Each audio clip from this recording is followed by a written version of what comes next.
Hey everyone, happy Wednesday. This coming weekend in church, we are celebrating Juneteenth in recognition of our nation's now federal holiday, Juneteenth, which is on Monday. Allison is preaching this weekend, but I want to take an opportunity to share some thoughts on Juneteenth today in the Beacon Light. As I thought about what I wanted to say to you, I thought, I'm not really sure I have a whole lot to say.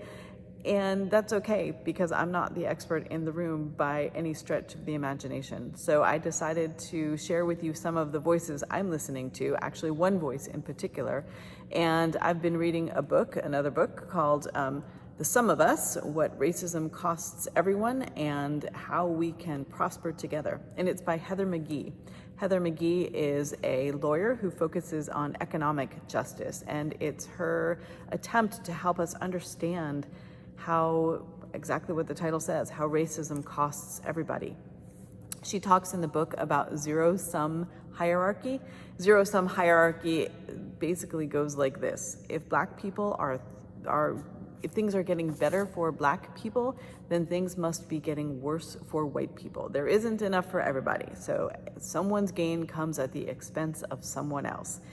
And she talks in the book a lot about how that is simply not accurate and how racism hurts all people.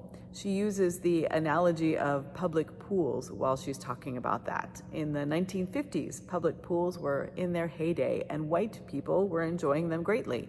But black people understandably wanted them integrated because their tax dollars were going to pay for them as well. So they asked for that, and instead of integrating pools when required to do so, many white communities chose to drain their pools or fill in their pools or abolish the public parks in which the pools were constructed altogether. So she helps us see a lot of using examples like that of how harmful many of our racist practices have been. She wants to promote the idea that we are better together. And of course, there are so many things that we cannot do on our own. And there are so many people of great intellect and creativity whose voices have simply been lost because they have been discriminated against. And that is a tragedy for all of us, not just for the black community. And she talks about that in her book as well. Ultimately, she talks about the solidarity dividend, what we can gain from working together. And she highlights a town in Maine, Lewiston, Maine, that has a large Somali immigrant population. And she talks about how that town has begun to thrive again. It was basically shuttered. Factories shut down and storefronts empty and apartments empty. But since the influx of Somali immigrants, just how much the town has begun to thrive and how the members of the community who have been there for longer than the immigrants, the white members of the community, how as they are getting involved in the Somali immigrant community, how their lives are being enriched as well, especially through that sense of community.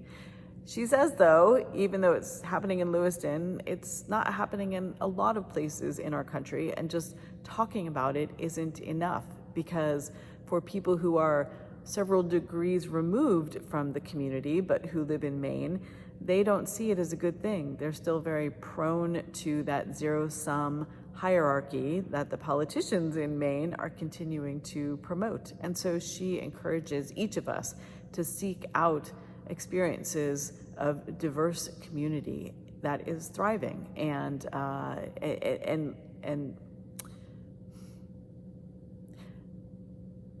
helps us see just how much better we can be when everyone has equal opportunity to thrive.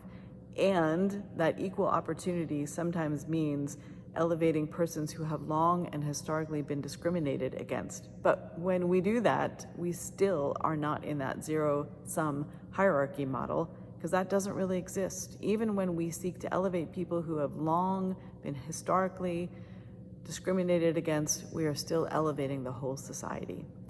Her ideas are not just newfangled or modern. Her ideas are biblical. And for me, they bring to mind the Apostle Paul and his writing in 1 Corinthians, in which he talks about the body of Christ and how all of the members of the body of Christ are important, and that we cannot simply say to some of them, we have no need of you. And in that chapter 12, Paul talks about how the members of the body that seem to be weaker are indispensable, and those members of the body that we think less honorable, we ought to clothe with greater honor. And our less respectable members are treated with greater respect, whereas our more respectable members do not need this.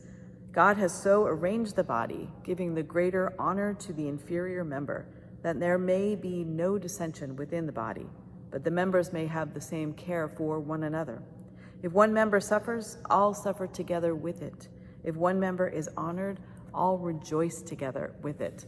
When Paul talks about the suffering of the members of the body, I don't think he's saying that we choose to suffer with them. I think he's saying that when one member of the body suffers, we all suffer. And Heather McGhee's book helps us understand how that's true in the relationship between whites and blacks in our country. So it is a worthwhile read. It is well researched and well written, and I encourage you to pick it up and take a look at it. So, and also on Juneteenth, do it on Monday or sooner than that even, but take some time this weekend to think about some of these important issues. Thanks. Bye.